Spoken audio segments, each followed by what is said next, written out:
tufungue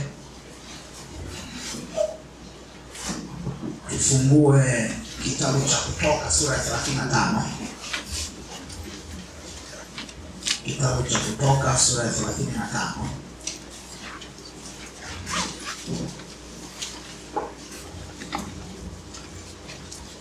Tutasoma mstari wa 5, alafu tutaruka tutasoma mstari wa 20 hadi 29. Kitabu cha Kutoka sura ya 35, tutasoma mstari wa 5, alafu tutaruka tutasoma mstari wa 20 hadi 29. Umefika? Kama umefika, nisio nasema amina. Amen. Ya. Sawa. Tutasoma mstari wa 5. Biblia inasema,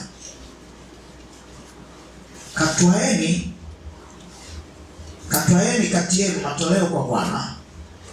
Mtu awaye yote aliye na moyo wa kupenda ayalete matoleo, dhahabu na fedha na shaba. Naweza kuendelea mbele kwa wakati wako, kwa sababu maudhui yake yanaendelea mstari inayofuata, lakini kwa sababu ya kile tunachojifunza turuke tuanze mstari wa 20 hadi wa 29. Biblia inasema, basi mkutano wote wa wana wa Israeli wakaondoka hapo mbele ya Musa. Wakaja kila mtu ambaye moyo wake ulimhimiza na kila mtu ambaye roho yake ilimfanya kuwa apenda, nao wakaleta sadaka za kumpa Bwana kwa kazi ya hema ya kukutania na kwa utumishi wake na kwa hayo mavazi matakatifu. Nao wakaja waume kwa wake wote waliokuwa na moyo wa kupenda, wakaleta vipini na hazama na pete za muhuri na vikuku na vyombo vyote vya dhahabu, kila mtu aliyetoa toleo la dhahabu la kumpa Bwana. Tena kila mtu aliyeona kwake nyuzi za rangi ya samawi na nyuzi za rangi ya zambarau na nyekundu na kitani nzuri na singa za mbuzi na ngozi za kondoo waume zilizotiwa rangi nyekundu na ngozi za pomboo akavileta. Kila mtu aliyetoa toleo la fedha na shaba akaileta sadaka ya Bwana, na kila mtu aliyeona kwake mti wa kushika kwa kazi yoyote ya huo utumishi akauleta. Na wanawake wote waliokuwa na mioyo ya hekima walisokota kwa mikono yao, nao wakaleta hizo walizokuwa wamezisokota, nguo za rangi ya samawi na za rangi ya zambarau na hizo nyuzi nyekundu na hiyo nguo ya kitani nzuri. Na wanawake wote ambao mioyo yao iliwahimiza katika hekima wakasokota hizo singa za mbuzi. Na hao wakuu wakavileta vile vito vya shohamu na vito vya kutiwa kwa hiyo naivera na kwa hicho kifuko cha kifuani na viungo vya manukato na mafuta, kwa hiyo taa na kwa hayo mafuta ya kutiwa na kwa huo uvuma mzuri. Mstari wa 29. Wana wa Israeli wakaleta sadaka za kumpa Bwana kwa moyo wa kupenda, wote waume kwa wake, ambao mioyo yao iliwafanya kuwa wapenda kuleta kwa hiyo kazi ambayo Bwana aliamuru ifanywe kwa mkono wa Musa. Tuombe. Baba yetu na Mungu wetu, tunakushukuru kwa usomaji wa neno lako takatifu. Ni maombi yetu sasa tunapotafakari, sisi wote tukapate kujengwa na kuimarishwa, macho yetu yakatiwe nuru kuona kusudi lako, lakini mioyo yetu ikalipokea neno lako kwa utendaji, na sisi wote tukapate mwendo mpya katika safari ya imani. Utatusaidia kanisa lako, utatusaidia watu wako, katika jina la Yesu Mwokozi. Amen. Wakaribisha tena watu wa Mungu tunapoendelea kufanya tafakari ya neno la Bwana katika siku hii ya leo. Mtakumbuka wiki iliyopita tulianza somo ambalo tuliweka kichwa wokovu ni wito wa kumtumikia Mungu, na tuliendelea kufanya study yetu katika kitabu hiki cha Kutoka, namna ambavyo Musa alimwendea Farao na kumwambia kwamba tupe ruhusa tukamtumikie Mungu. Na tunaona Farao alianza kuweka vikwazo vya namna atakavyoondoka, na baada ya kupata mapigo kadha wa kadha, tunaona Farao akaanza kupunguza misimamo yake kidogo kidogo. Kwanza alianza kuwaambia wazee ndio waende, watoto na mali zibaki. Musa akamwambia hapana, hatutaacha chochote hapa, watoto wetu watakwenda na sisi, wanyama wetu watakwenda na sisi. Na akahitimisha kwa kusema hautasalia nyuma hata ukwato. Na mantiki yake ni kwamba hatabaki hata mnyama mmoja, hawataacha hata mnyama mmoja kule Misri. Lakini pia akaendelea kuongeza, asema ni lazima tuchukue vitu vyetu, kwa sababu huko tutakapokwenda hatujui Mungu atataka tutumikie kwa namna gani. Na hoja aliyokuwa anajaribu kuileta ni kwamba katika utumishi wa nyumba ya Mungu mahitaji yanaweza yakajitokeza, na kama tuna vitu vyetu vyote pamoja, maana yake tutakapohitaji katika vitu tulivyo navyo, tutakuwa na cha kutoa, tutakuwa na kitu cha kumtumikia Mungu katika hicho. Leo nataka tusonge mbele kidogo. Na kifungu ujumbe wetu ambao tutautafakari leo ninaupa kichwa fursa za kumtumikia Mungu kwenye mabano kwa utoaji. Fursa za kumtumikia Mungu kwa utoaji. Utoaji unaweza kuweka kwenye mabano.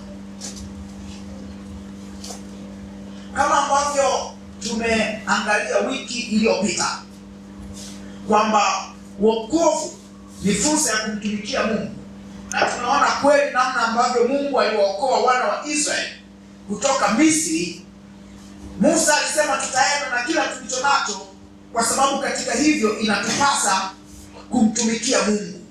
Na tunaona walipokuwa wanasafiri, ni kweli Mungu alianza kumwongoza Musa katika mambo mbalimbali, na moja ya vitu ambavyo Mungu anamuongoza Musa kuvifanya ni kumjengea hema ya kukutania. Walipotoka Misri hawakuwa na, maandiko hayaoneshi kama walikuwa na utamaduni wa kukutana kwa ibada. Maandiko yako kimya kwenye eneo hilo, labda ilikuwa inatokea, labda ilikuwa haitokei, hakuna ajua. Lakini tunaona walipokuwa katika safari ya kuelekea nchi ya ahadi, Mungu anawapa utaratibu mpya wa namna ambavyo atakuwa akikutana na watu wake. Kwa hiyo akamwamuru Musa atengeneze kitu kinachoitwa hema ya kukutania. Ilikuwa ni hema ambayo ndani yake ilikuwa na sanduku la agano, ambalo lile sanduku la agano lilikuwa ni ishara ya uwepo wa Mungu. Na maana yake ni watu walipohitaji kukutana na Mungu walikwenda kwenye ile hema. Kwa nini? Kwa sababu pale kwenye hema ndio kulikuwa kuna uwepo wa Mungu ambao ulikuwa unaonekana katika ishara ya sanduku lile la agano. Kwa hiyo hii hema inaitwa hema ya kukutania kwa sababu katika hiyo ndio ambayo Mungu alikuwa amekusudia aweke utaratibu wa kukutana na watu wake. Kwa hiyo wakati wa ujenzi wa hema ya kukutania, tunaona Musa anapewa mwongozo. Ni kitu kigeni, ni kitu kipya ambacho hawakuwa nacho. Na ni ukweli, hii ni ishara ya kwamba Mungu alikuwa na utaratibu, alikuwa na shabaha, alikuwa na lengo la kukaa na watu wake. Alitaka uwepo wake usiondoke katikati ya wana wa Israeli. Na ni kitu ambacho mimi na wewe lazima tukione katika jicho la ziada, kwamba uwepo wa Mungu katika maisha yetu ni wa muhimu sana. Mtu afanye bidii yoyote ya kuhakikisha uwepo wa Mungu hauondoki. Kama vile ambavyo Musa alipewa maelekezo ya kujenga hema ya kukutania ili uwepo wa Mungu, ili Mungu akae katikati ya Israeli. Imani sio na matokeo. Kwa hiyo tuione hiyo kama ilikuwa ni lengo la Mungu, ilikuwa ni shabaha ya Mungu kwa wana wa Israeli, ambayo na sisi yatupasa kuichukua katika uzito ambao wenzetu waliuchukua. Na sasa Mungu anamwamuru Musa wajenge hema ya kukutania, mahali ambapo Mungu atakuwa anakutana na watu wake. Ni kitu kipya ambacho hawakuwa nacho. Na sasa Mungu alishamuongoza kufanya. Na sasa kwa kuwa sasa Mungu amemuongoza Musa wafanye hivyo, tunaona Musa anapowaendea wana wa Israeli, Mungu alimpa maelekezo kwamba ujenzi huu unahitaji rasilimali. Ujenzi wa hema ya kukutania unahitaji rasilimali. Na ni vizuri hata sisi tufahamu maendeleo ya watu wa Mungu kama jamii ya watu wa Mungu ni vitu ambavyo vinahitaji rasilimali. Mungu angekuwa na uwezo kama ambavyo aliumba dunia. Maana dunia aliiumba kwa kutamka ikatokea. Alikuwa na uwezo hema ya kukutania aitengeneze kama namna alivyoumba dunia. Lakini wao hawakuwa mpango wake alitaka watu wake wapate kushiriki katika ujenzi wa hema ya kukutania. Na ndugu zangu, ni vizuri tufahamu mahali ambapo mtu anaweka nguvu zake, mahali hapo ndipo anapopata thamani. Mahali ambapo mtu hajawekeza nguvu zake, thamani inakuwa ni ndogo sana. Angalia mtu anapopewa kitu, vile anavyokitumia kitu cha mtu mwingine na anavyotumia kitu ambacho yeye amekinunua kwa fedha yake. Yeye amewekeza nguvu zake. Mtu mmoja anasema kweli wazazi wetu wanastahili heshima. Maana tulipokuwa watoto tunadai, nataka hiki, nataka chips, nataka hiki, na baba anatoa tu, ama mlezi anatoa tu, ama mama anatoa tu, ama kaka anatoa tu. Sasa na sisi tumekuwa watu wazima, tunaanza kuona kumbe ilikuwa rahisi. Mpaka mwingine anasema nirudi nikaishi nyumbani. Mtu huyu anapopata kitu chake, angalia ukiweka vocha ambayo wewe umeinunua, kidole kinakaa kwenye button pale. Sipotezi hata sekunde moja. Kwa nini? Kwa sababu kile kitu nimekipa thamani. Jasho langu liko pale, nguvu yangu iko pale. Kwa hiyo Mungu wakati anataka wana wa Israeli waweke uzito katika masuala ya kiimani, alitaka wao wenyewe washiriki kwa nguvu zao. Bwana Mungu atusaidie sana. Amen. Na huo ni ukweli usiopingika hata katika zama zetu, kwamba pale ambapo mtu anaweka nguvu zake na thamani yake inakuwa. Kwa hiyo ni vizuri kufahamu kwamba Mungu angeweza tu kujenga kutokea hewani, kutokea pasipo kitu, lakini hakutaka kuchukua njia hiyo. Anataka watu wake washiriki, ili kwanza waone thamani yake, lakini pili na mioyo yao iwepo hapo, lakini sambamba na pia wapate mbaraka wa kimungu. Kwa hiyo katika hema ya kukutania tunaona Mungu anampa Musa ramani, anampa utaratibu, lakini anataka rasilimali zake za ujenzi zitoke kwa wana wa Israeli. Na Mungu anamwambia Musa kwamba zungumza nao kila mtu ambaye moyo wake wampa kupenda. Moyo wake wampa kupenda. Hii ni kiwe, hili ni neno la msingi unaposoma hii habari. Na kwenye maandiko ukiona jambo linajirudia zaidi ya mara moja, maana yake linasisitizwa hilo.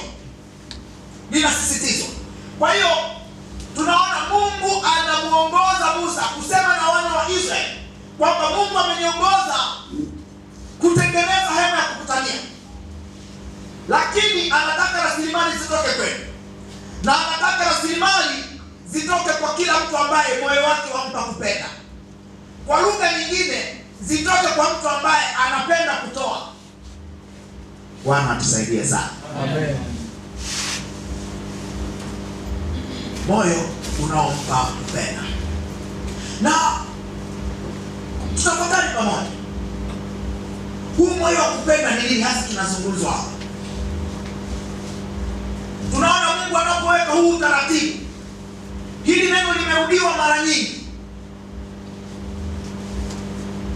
Huu moyo wa kupenda ni kitu gani? Kimsingi kinachozungumzwa hapa ni ile hali ya mtu kuwa radhi kufanya kitu ambacho kimewasilishwa. Ile hali ya mtu kufanya kwa hiari. Ile hali ya mtu kutokukwazika na hilo jambo. Kwa hiyo mtu anapenda, na ni vizuri tufahamu mambo kama haya si kila mtu anapenda. Kwa hiyo na Mungu hakutaka sana kufocus na wasiopenda. Na ndio maana unaona duniani leo maujanja inapofika swala ya kutoa ni mengi sana. Kwa nini? Kwa sababu watumishi wanaingia kwenye mtego ya kuwa na hofu kwamba sasa itakuwaje? Jamani, ni vizuri tujue agizo la Mungu ni mtu ambaye anapenda kutolea. Bwana Yesu asifiwe sana. Utoaji wa kimungu haujawahi kuwa wa lazima. Utoaji wa kimungu ni hiari ya mtu. Kwa hiyo mahitaji ya kimaendeleo yanapojitokeza, hata sisi lazima tuangalie kanuni za wenzetu walifanyaje. Msimamo wa kimungu ukoje? Uongozi wa kimungu ukoje? Na Mungu anamwambia Musa, waambie wote wale ambao wana moyo wa kupenda. Kwa hiyo Musa akawapelekea hiyo habari kwamba kuna uhitaji wa kujenga hema ya kukutania na mahitaji yake ni haya na haya, lakini yoyote ambaye anajisikia kutoa ndiye alete. Kwa hiyo inatupa kuona kumbe kanuni ya utoaji wa kimungu inahitaji mtu mwenye moyo wa kupenda. Kwa hiyo watu watapewa uwanja, watu watapewa mahitaji, watu wataonyeshwa nini kinahitajika, na kila mtu ambaye mwenyewe kwa hiari yake, kwa uradi wake, kwa utayari wake atafanya kile ambacho Mungu anamsaidia. Ndugu zangu, utoaji haujawahi kuwa lazima. Na hata hapa mlimani hakuna atakayetoa kwa lazima. Watu ambao wameshaacha dira wanaanza kuja na kona nyingi sana, mitego mingi sana, ujanja mwingi sana, vitisho vingi sana. Ndugu zangu, hapa wakati wanatoa hawakuwa wanatoa kwa sababu alijua baraka.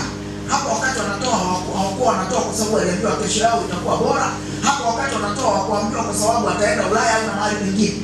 Waliletewa uhitaji na Mungu akasisitiza sana yule ambaye moyo wake unampa kupenda. Kwa hiyo ndugu zangu, utoaji wa kimungu ni ule wa hiari. Utoaji wenye baraka ni ule ambao mtu mwenyewe amekusudia kumtolea Mungu. Lakini kitu kingine ambacho tunakiona hapa ni mtu anatoa alichonacho. Anatoa alichonacho. Maandiko yanaeleza wengine walileta vitu vya dhahabu, wengine walileta ngozi, wengine walileta vitu vya fedha. Tunaona utoaji hapa haukufanana. Utoaji haukuwa wa mfanano kwa watu wote. Tunaona utoaji una variations, unatofautiana. Hii inatufundisha nini? Inatufundisha kumbe katika mkutano wa wana wa Israeli, wako ambao walikuwa na fedha, wako ambao walikuwa na shaba, wako ambao walikuwa na vitu vya mti, wako ambao walikuwa na ngozi, wako ambao walikuwa na mavazi. Kwa hiyo kila mtu hitaji lilipoletwa, ikaonekana labda kunahitajika kitu fulani cha dhahabu. Mwenye dhahabu kwa kupenda kwake alipeleka dhahabu yake, na mwenye shaba kwa kupenda kwake alipeleka shaba yake. Na hii inatufundisha utoaji katika nyumba ya Mungu hauwezi kufanana. Hauwezi kufanana. Kuna mahali tunakwenda, unaona kanuni zinapoacha kuzingatiwa, watu wanaweza kuhimizwa kwamba wewe mahali fulani tumesha wanavyokuona wewe baba sana suti wewe unataka milioni 2 wanavyokuona wewe mafumu ananukia sana wewe weka 500. Yaani wewe unakuja na gari wewe milioni 7 huko. Nachozungumza kitu gani? Nachozungumza kwamba watumishi wanaweza wakajaribiwa kuvuka mipaka ya kanuni ambayo Mungu amewawekea. Na utoaji wa namna hiyo hauna baraka, ndugu zangu. Ni vizuri kufahamu mtu wa Mungu anatoa alichonacho. Mtu wa Mungu hatoi ambacho hana. Haitajiki mtu akakope kwenye vikoba ndio aleta kanisani. Huo utoaji hauna baraka. Maana yule mtu atakuwa analazimisha. Labda itokee Mungu amemtokea na kusema naye mwenyewe. Lakini katika mazingira ya kawaida, ndugu zangu, mtu anatoa alichonacho. Mtu anatoa kile ambacho anaweza. Na wengine kwa sababu ya watumishi kuvuka mipaka yao na kuwapangia watu kitu cha kutoa, wengine walikimbia mpaka makanisa. Lakini tu pia wengine kwa sababu tu ya kutokupenda. Maana tusisahau kwamba keyword kwenye andiko hili ni mtu ambaye moyo wake unampa kupenda. Ni vizuri kufahamu kuna wengine hawapendi kutoa. Sio kama mnalijua hiyo. Kuna watu hawapendi kutoa. Kuna watu ni wachoyo. Kuna watu ni wabinafsi. Vitu vyote wanataka viwe kwao. Sasa huyu huwezi kumwambia toe, ni kumwacha tu. Ataendelea kusaidiwa taratibu kwa maombi, kwa ushauri, kwa neno la Mungu. Watu ni wachoyo. Wapo ndio, lakini hapo bahati nzuri mlimani hawapo. Mlimani hayo matatizo madogo tushavuka. Amen. Tushavuka. Amen. Tushavuka. Watu ni wachoyo. Akisikia tu kuna watu wakisikia kanisani kuna harambee ndio anahama. Nashaka tu mtu aonekane. Sisi tunawatangazia jamani harambee tarehe 12. Hakuna kuendelea na kutoa walichonacho. Mtu anatoa alichonacho. Na kama kuna watu walitoa vya dhahabu, kama kuna watu walitoa vya fedha, tunaona kumbe utoaji hauwezi kulingana. Yule mwenye kingi atatoa kingi kwa sababu anacho kingi. Mwenye kichache atatoa kichache kwa sababu anacho kichache. Na niwaambie siri, mbele za Mungu mtu hahesabiwi kwa vingi alivyotoa, bali anahesabiwa kwa vile alivyobaki navyo. Yesu anafundisha wakati yule mama mjane ametoa senti 2. Unajua alisemaje? Huyu ndio ametoa sana kuzidi wengine. Kwa nini? Kwa sababu ametoa chote alichonacho. Maana yake ametoa, hakubakiwa na kitu. Hao wengine wametoa tu katika ziada. Sasa fundisho sio kutoa vyote tulivyo navyo. Fundisho ni vile ule utoaji wetu zidi ya vile vinavyobaki. Bwana Mungu atusaidie sana. Amen. Kwa hiyo mtu mwenye 10 akitoa 5 na yule mwenye 100 akatoa 20, aliyetoa 5 mbele za Mungu ametoa sana. Kwa nini? Kwa sababu against vile vilivyobaki tunaona huyo amepiga hatua kubwa sana. Na hiyo ni dalili ya kumwamini Mungu kwa maisha yake, kwa sababu binadamu tunakuwa tuna hofu ya kesho. Kwa hiyo tunajitahidi kubana vingi, vibaki vingi, maana kesho hatujui itakuwaje. Na tunaona hata katika maisha yetu ya kawaida watu tunaimizana kwamba unajua ishi na watu vizuri maana hujui kesho. Sawa, hakuna ubaya, lakini tunatakiwa kuishi na watu vizuri kwa sababu ni wajibu wetu kuishi na watu vizuri. Maana una hakika unaweza kuishi naye vizuri alafu tu jamaa akaamua kukupiga chenga, utafanyaje? Kwa kuishi na watu vizuri kwa sababu ni kanuni ya kuishi na watu vizuri. Pointi yangu ni kwamba mtu anatoa alichonacho. Anatoa anachokiweza. Sasa ninafahamu katika zama zetu kunaweza kukatokea kuwekwa kiwango. Nafikiri hata umewekwa kiwango kama sivyo? Kweli. Hata umewekwa kiwango. Bwana tusaidie sana. Hii tunaitazamaje? Je, inatakiwa kuoverride neno la Mungu? Hapana. Haitakiwi kuzidi neno la Mungu. Isipokuwa inaweza ikatokea kwa lengo la kuhamasisha, kwa sababu ya mipango, na watu wanaweza wakawekewa kiwango kama sababu ya kuhakikisha mtu anajibusti mwenyewe kupanda. Lakini pamoja na kiwango kikiwekwa, mtu atatakiwa atoe kile alichonacho. Bwana Yesu asifiwe sana. Na hata hapa nafahamu kamati yetu imetusaidia kwamba waambia tu wanafunzi kidogo mbali wanaweza wakatoa kitabu. Kuna shida. Tutawafikishia huo ujumbe. Lakini tukiwafikishia hivyo, hiyo tuiwekee. Hiyo sio amri. Sio kifungo, sio kitanzi. Hiyo ni kwa sababu tu ya mipango yetu ili kufikia lengo labda kwa wakati ambao tumejiwekea. Lakini kanuni ya kimungu itabaki pale pale. Kwamba ndugu zangu, mtu anatoa alichonacho, mtu anatoa anachokiweza.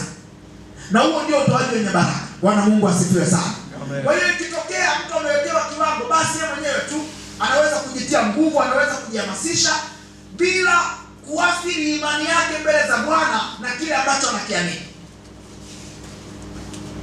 Lakini pia huu moyo wa kupenda ambao tunautazama, pamoja na kuona kwamba ni hali ya kuwa radhi kufanya kitu ambacho mtu anapenda kwa hiari na kuona kwamba mtu anatoa alicho nacho, tunasema ni utoaji usio na maumivu. Ni utoaji usio na maumivu. Huu moyo wa kupenda. Ndugu zangu, binadamu, sijui ni nini, labda nafikiri kwa sababu ya binadamu amejishika sana na mali, amejishika sana na vitu, na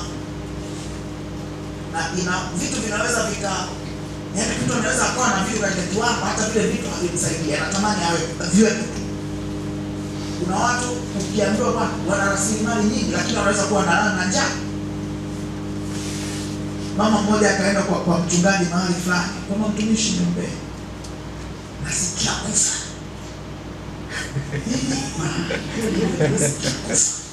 Kufa kabisa. Nini mama Maria? Kuna mpendwa hapa anafuatilia yangu anagoma kuirudisha. Mtu anataka kudedi, yaani hicho kitu cha kwenda kuondoa kwa mchungaji basi sawa, hatidharau, labda ndio alionayo. Lakini pointi yangu kujishikamanisha kwa kiwango cha kudhani mtu atakufa, nafikiri hiyo ni hatua kubwa sana. Hiyo ni hatua kubwa sana. Hiyo ni hatua kubwa. Tunaona wakati mwingine mtu akiazima kitu, huku ndani kunasikikaje? Kama kitu unakipenda. Yaani unatamani utoe sababu hivi. Ndio kama na kitabu hivi, naona kitafutia matumizi kwa sababu hutaki kitoke.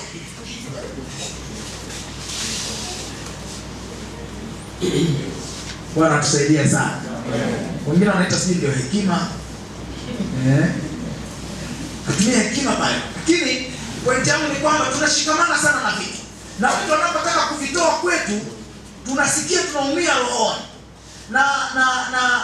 Na kama mtu alikichukua na goma kukirudisha, yaani binadamu tumeshikamanishwa na hiyo.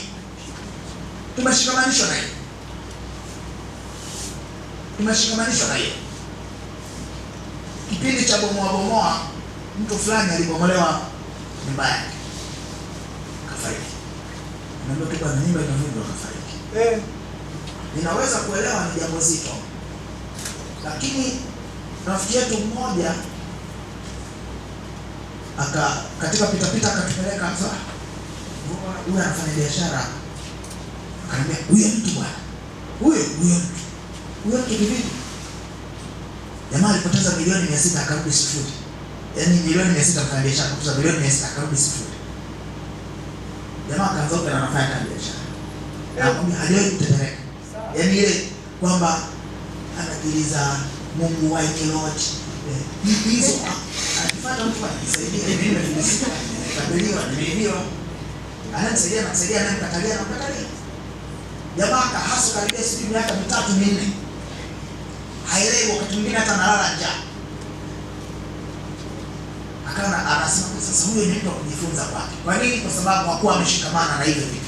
Binadamu hivyo vikitokea ni shughuli. Mtu anaweza akapoteza 5,000 nyumba nzima. Natolewa vitu nje. Sasa yangu bwana.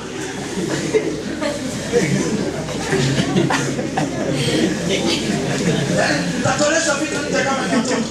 Baba ana hasira. Hata sioni mdani. Kwa hiyo pointi yangu binadamu tumeshikamana na vitu. Na wakati mwingine tukiambiwa tutoe tunasikia kuumia. Ndio maana watu wakisikia vitu kama hivyo wengine anakula toto. Ni sawa tu, lakini utoaji wa kupenda tunasema ni utoaji usio na nini? Maumivu. Yaani mtu mwenyewe anasikia furaha. Sio kwa maana kile kitu hakina thamani, ni kwamba anafurahi kufanya hicho kitu. Yeye mwenyewe anakipendelea, yeye mwenyewe anakifurahia. Kwa hiyo tunapozungumza moyo wa kupenda, lazima tuone tumtolee Mungu kwa furaha. Paulo anasema Mungu anampenda anayetoa kwa moyo wa kuchangamka. Kwa hiyo wanaonyesha kumbe miongoni mwetu swala la utoaji Mungu anaweza akafanya tu mtu akalifurahia. Analifurahia kwa sababu gani? Ana uhakika atatoa kile anacho kiweza. Hofu inatokea wapi? Kama sisi tunatafuta milioni 600 mtu mpaka alale kona. Hofu inatokea wapi? Hatutaki kuwa na hofu. Bwana atusaidie sana. Amen. Kwa nini? Kwa sababu mtu anatoa anachoweza, lakini pia kwenye mambo kama hayo hakuna mtu atakayefanyaje? Nitumie neno kulazimishwa. Kwa sababu utoaji wa kimungu ni na hata sisi pia tunajua. Kwa hiyo hata ile kamati yetu imejipanga vizuri, itahamasisha watu na sisi tunaangalia kanuni ya kimaandiko ili sisi wote tuweze kusimama katika hiyo na hii pia tuweze kuiona baraka ya Mungu. Bwana Mungu atusaidie sana.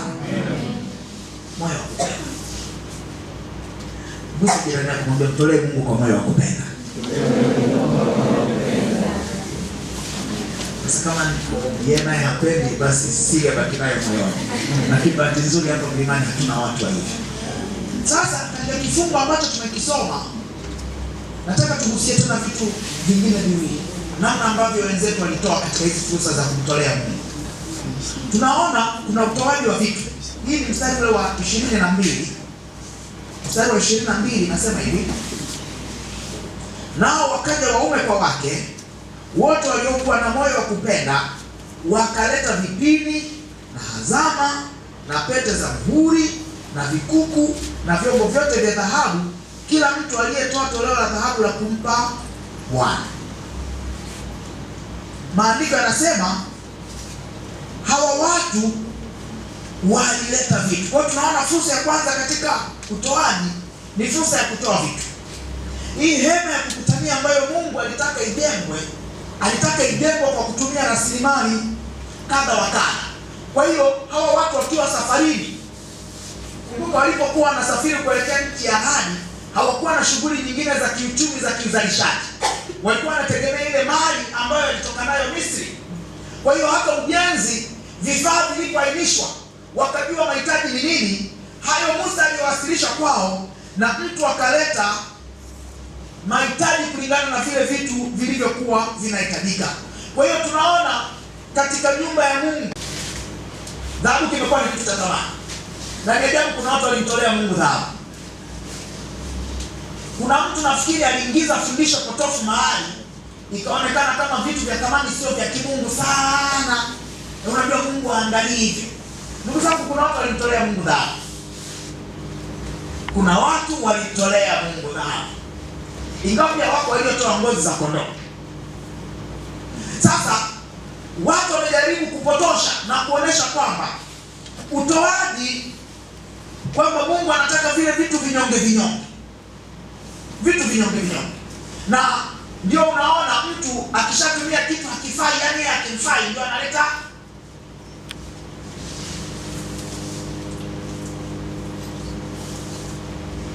mtu anaweza akatoa kitu ambacho yeye hawezi kukitumia, ndio anakipeleka kwa nyumba yake. Mtu anaweza kutoa hela ambayo yeye hawezi kuitumia. Wao kushuhudia mtu ametoa kipisi cha pesa, yani pesa imechangia katikati, kipande kimoja ndio anakatoa sadaka. Hii ni habari ya kweli. Kwa unaona huyu mtu alikuwa anaondoa lawama tu kwenye utoaji.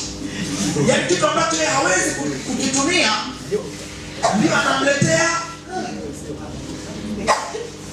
Kuna wengine wanatoa hela yani imekunjwa kiasi ya kwamba haiwezi kutumika tena.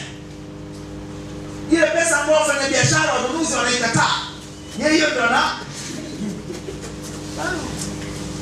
jamani, hata Mungu anahitaji dhahabu. Hata Mungu anahitaji pesa mpya. Bwana atusaidie sana. Na hizo mpya ndio Mungu na mwenyewe anazihitaji.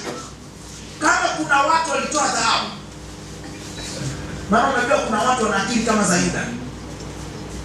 Yuda alipoona yule mwanamke amempaka Yesu perfume ya gharama kubwa, akijali Yesu geuza hivi. Yesu tukaba maskini. Yaani kana kwamba Yesu hakustahili sana.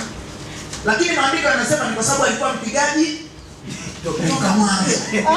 Kwa hiyo pale alikuwa anapiga mahesabu, kama hii tungeiuza labda hii perfume ni ya 500,000, hii perfume tungeuza, labda yeye ndio alikuwa anasimamia hicho kitendo cha mauzo. Yaani kanisa labda ingefika laki na nusu. Ndio Yuda wewe. Kwa hiyo unaona kama vitu vizuri havimfai sana Yesu. Jamani, hata Yesu anahitaji kunukia vizuri.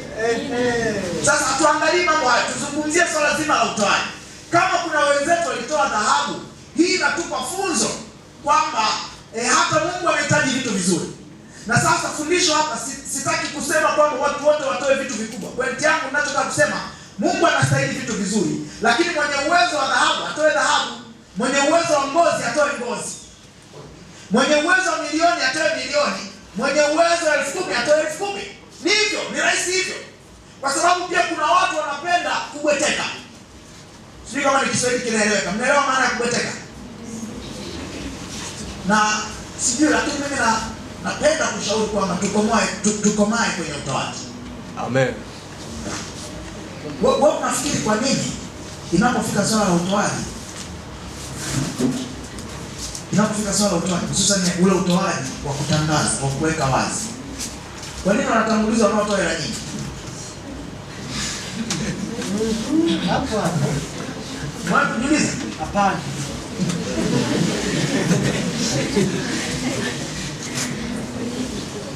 Kwa sababu hawafanyi vibaya. Pointi yangu mnielewa, hawafanyi vibaya.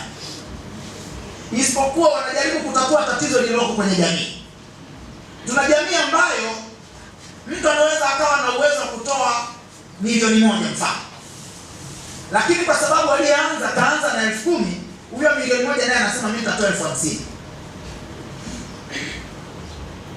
Kwa sababu tu aliyetangulia kaanza chini. Sasa haya ni matatizo. Hatutoi kwa kuangalia aliyetangulia akatoa ngapi. Tunatakiwa kutoa kwa sababu tumejipanga moyoni na kwa sababu tunampenda Mungu na tunatoa kwa uwezo tulionao. Kwa hiyo anaweza kuanza hata mtoto wa kutoa 1,000, anayefuata atatoa milioni 10. Anaweza kuanza kutoa milioni 10, anayefuata akatoa 20,000. Na yule anayekuja asivunjike kwa sababu ukatoa 20,000 naye akaangukia pale, lakini kama uwezo wake ni 500,000, anapanda 500,000 kwa sababu hatoi kwa kumwangalia aliyetangulia, anatoa kwa sababu alishajipanga. Kwa hiyo kutatua hilo tatizo, tunaona watu wanakuja na njia mbalimbali ambazo hazina mbaya, ni nzuri. Wanajaribu kutibu tatizo lilopo. Kwa hiyo wale wenye hela nyingi ndio watoe. Alafu unakuta yule mwenye 10,000 akisikia watu waliotangulia ni wa milioni. Sasa 10,000 yangu hii.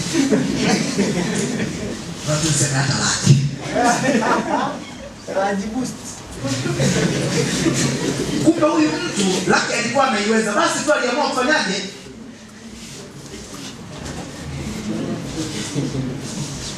Bwana tusaidie sana. Nafikiri tunahitaji kukomaa kwenye utoaji. Jamani, mnasemaje? Na Mungu atusaidie. Mungu atusaidie. Ndugu zangu, inawezekana. Mahali fulani kulikuwa kuna utoaji na mimi niliupenda sana. Niliona ni mzuri. Yaani mtu anaenda anataja mwenyewe pale, sio kwenye kipaza sauti. Anataja nene tutoke sana. Kundi kidogo wala kwa watu wengi sana wa kushangaza. Na watu wa kawaida. Unajua baadaye tunatoa majumuisho. Ilikuwa ni hela mpaka kila mtu anastaajabu. Na niliona kumbe Mungu amewasaidia hawa watu. Tuna kitu cha kujifunza kwa wengine. Kwamba hawa utoaji wao haukuwa unategemea sana. Yaani tena ni utoaji dakika 5 sijui 10 watu wamaliza. Kanisa la watu karibia 100 na kidogo. Dakika 5 10 wameshamaliza. Mara mtu anasema ni kiasi fulani. Wanaandika. Dakika 10 kanisa zima limeshatoa. Alafu baada ya hapo kiwango kilichotoka kilikuwa ni cha kushangaza. Kwa hiyo ndio hao watu kumbe walishakuwa katika utoaji. Hakuna ambaye alikuwa anatoa kwa sababu ya kumtegea mwenzake, na wala hakuna aliyehamasishwa kupitiliza kwa sababu ya yule aliyetoa nyingi. Kwa hiyo kila mtu alijipanga, alijiandaa. Nisema hawa watu Mungu amewasaidia. Kwa hiyo tunaweza tukakuwa katika utoaji, katika hata utoaji ukawa dakika 2 3 tunamaliza. Ni kitu kinachowezekana kama tumeelewa haya mambo vizuri. Lakini ukiona utoaji unatumia masaa 2, kuna tatizo hapo. Masaa 2 tunatoa nini jamani? Tunatoa nini? Tunatoa kutenda mnara jamani? Tunatoa nini? Kwa hiyo pointi ni kwamba wa vitu unakuwa mwepesi, kwa sababu kila mtu anatoa anachoweza. Hakuna anayevunjika moyo kwa sababu kuna mtu katoa kidogo. Hakuna anayejidharau kwa sababu kuna wengine wametoa vingi. Mtu anatoa kile alichonacho. Nami napenda kukuhimiza mtu wa Mungu, utoe kile ulichonacho, kile unachoweza. Bwana atusaidie sana. Bwana atusaidie sana. Na mtu anapokuwa na mahusiano mazuri na Mungu, hahitaji mbwembwe nyingi na vitisho. Kuna makanisa na huduma ukienda, unaona nguvu inayotumika katika kutoa mpaka unaogopa. Yaani watu wanakaza. Mtu anakuwa hatutakuelewa usipotoa. Hatutakuelewa. Mmetafutia kazi kweli ni? Hatanielewa vipi? Ile nguvu inayotumika inapita kiasi. Na nini kinatokea? Watu wanakosa baraka kwa sababu wanatoa kwa manunguniko, ule moyo wa kupenda unapotea tena. Sasa tunaona hao wenzetu walitoa vitu, na walileta vitu vya fedha, walileta vitu vya dhahabu, walileta vitu tofauti na kila mtu alitoa wakati ambavyo Mungu alimjalia. Ndugu zangu, na sisi tunapoielekea siku yetu kubwa, tuelewe kwamba leo hatuna vitu vya kutoa. Leo vitu vingi vimetafsiriwa katika fedha. Maana hao walileta dhahabu kwa sababu walikuwa nazo. Leo dhahabu zinanunuliwa. Leo TV zinanunuliwa. Leo speakers zinanunuliwa. Leo madhabahu zinanunuliwa. Leo viwanja vinanunuliwa. Kama kuna mtu ana kiwanja, hata akiguswa kutoka kiwanja tutakipokea. Lakini kama hatuna kiwanja, tutakusanya fedha tununue kiwanja mahali. Sasa kwa kuwa vitu vingi vimetafsiriwa katika fedha leo, pointi ni kwamba uletaji wa vitu, kama Mungu anakusaidia kuleta kitu kikubwa, ulete kitu kikubwa. Wala huhitaji kuangalia hao wengine, unajua mimi peke yangu pale ndio nimetoa hela nyingi. Unajua sasa mtu ametoa alichonacho. Bwana tusaidie sana. Na mwingine sema unajua pale sio wengine tutoa tu kidogo kidogo kwa sababu kuna watu wanazo pale. Huyo mtu aliyekoma. Tumtolee Bwana. Kila mtu amtolee kwa kile alichonacho, kwa kile anachoweza. Tulete fedha, Mungu atusaidie katika kupata kile ambacho tunakitafuta, ambacho ameweka mioyoni mwetu. Bwana Mungu atusaidie sana. Bwana Mungu atusaidie tena. Kwa wenzetu walitoa vitu. Na walitoa vitu vyenye thamani mbalimbali. Hakikuwa kitu cha thamani moja. Hii ni funzo kwamba tunaweza tukatoa kila mtu kwa uwezo alio. Jambo la pili ambalo tunajifunza katika utoaji, fursa za utoaji, ni utoaji wa ujuzi na nguvu. Hii tunaiona katika Kutoka mstari ule wa 25 na 26. Maandiko yanasema hivi: na wanawake wote waliokuwa na mioyo ya hekima walisokota kwa mikono yao na wakaleta hizo walizokuwa wamezisokota, nguo za rangi ya samawi na za rangi ya zambarau, na hizo nyuzi nyekundu, na hiyo nguo ya kitani nzuri. Na wanawake wote ambao mioyo yao iliwahimiza katika hekima wakasokota hizo singa za mbuzi. Hii mistari inaonyesha kwamba wako watu ambao walileta vitu, fedha na dhahabu na vitu vingine. Wanatajwa kama walikuwa na hekima. Hawa walitoa ujuzi, skills. Walitoa ujuzi, walifanya kazi zile tunaita kazi za mikono. Hii nayo ilikuwa ni aina ya utoaji katika ujenzi wa hema ya kukutania. Ujenzi wa hema ya kukutania, sambamba na kwamba ulikuwa unahitaji vitu, lakini pia kuna vingine vilikuwa vinahitaji ujuzi ili viweze kutokea. Kwa hiyo tunaona kwa mfano mavazi ya makuhani yalihitaji mtu ambaye anajua kuyashona, yalihitaji mtu ambaye anajua kuyatengeneza. Kwa hiyo hawa wakina mama wanaotajwa hapa, tunaona maandiko yanasema walifanya kazi za ujuzi na nguvu, kwa maana walitumia skills zao za ususi kushona ama kusuka ama kutengeneza zile nguo ambazo zinahitajika. Na hata katika nyumba ya Mungu, ndugu zangu, Mungu ametupa hapa ujuzi wa namna mbalimbali. Ujuzi wa namna mbalimbali. na ujuzi huo unaweza ukahitajika katika nyumba ya Mungu kwa namna fulani, na Mungu kama amekujalia ujuzi fulani utumie. Hiyo nayo ni sehemu ya utoaji, ni fursa ya kumtumikia Mungu kwa utoaji. Kwa hiyo ujuzi ambao Mungu amekupa unaweza ukawa na mchango, unaweza ukawa na mchango katika maendeleo ya kazi ya Mungu. Usiubane, usiufiche, usiuzuie. Wenye hekima wanasema hakuna mtu ambaye hana kazi. Yaani kwa maana hakuna kitu ambacho kina kazi.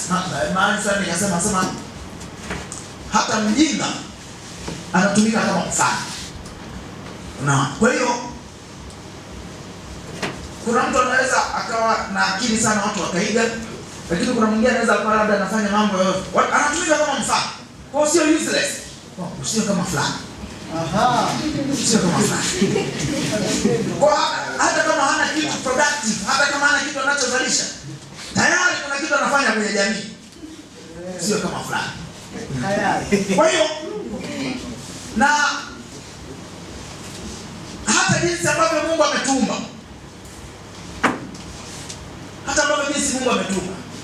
ukiwa bonge,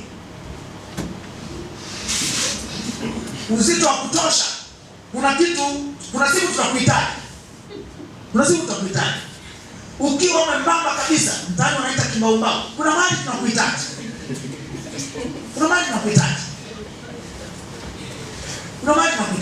Ukiwa bouncer, unabeba vyuma, kuna mahali tutakuhitaji. Ujuzi wako utahitajika. Ukiwa unajua kompyuta, kuna mahali ujuzi wako utahitajika. Unajua kuimba, ujuzi wako utahitajika. Unaweza kufanya usafi, ujuzi wako utahitajika. Maana kwa mfano labda mlango umejifunga au beti limejifunga, bonge ataweza kupanda ukuta? Hapana. Tunakutafuta wewe mwenye kilo kama za pamba. Wewe ruka, usikatae kwa sababu wewe ndio unaweza. Bonge atatuvunjia ukuta. Wewe ruka. Tutafanya makosa mahali kwa kuruka, tunamtafuta bonge. Tutafanya makosa sana. Tumtafute yule ambaye uzito wake unaendana na kilo hizo za kuruka. Lakini kuna mahali tunaweza tunasukuma gari labda imekwama. Sasa wewe bonge ndio uonyeshe ujuzi wako. Hili ni cheni, tunasema peke yako. Pale panakufaa. Yaani nakwambia jinsi Mungu alivyotuumba ni ajabu sana. Kuna vitu mimi naangalia hiki nisingeweza. Lakini kuna mwingine anafanya vizuri. Kwa hiyo kile ambacho mimi naweza nafanya, kile ambacho unaweza unafanya. Kile nisichoweza wewe una compliment, kile ambacho mimi nakiweza hivyo ndivyo tunavyokamilishana. Kwa hiyo tunaona hawa ndugu zetu walitoa ujuzi. Mtu anasema mimi naangalia tu pale. Ndugu, situangalie, tupe maarifa. Maana tusipojua kama una uwezo huo, tutamtafuta yule tunayemwona anapatikana. Wanaekana tu pale. Hatujajua kama una huo ujuzi. Jitokeze. Bwana tusaidie sana. Jitokeze kwamba Bwana, mimi naweza mambo ya mipango. Tukuweke huko. Bwana, mimi naweza masuala ya mapambo. Tukuweke huko. Bwana, mimi na ujuzi katika designing. Tukuweke huko. Kwa hiyo ujuzi wa kila mmoja unahitajika. Sasa jitokeze ili tukutumie. Mahali fulani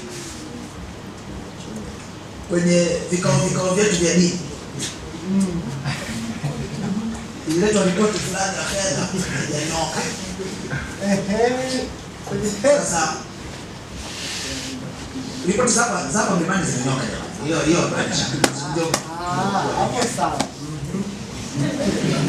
Sasa kwenye vile vikao tunasema mimi na wachora. Sisi watu wa fedha hizo ripoti.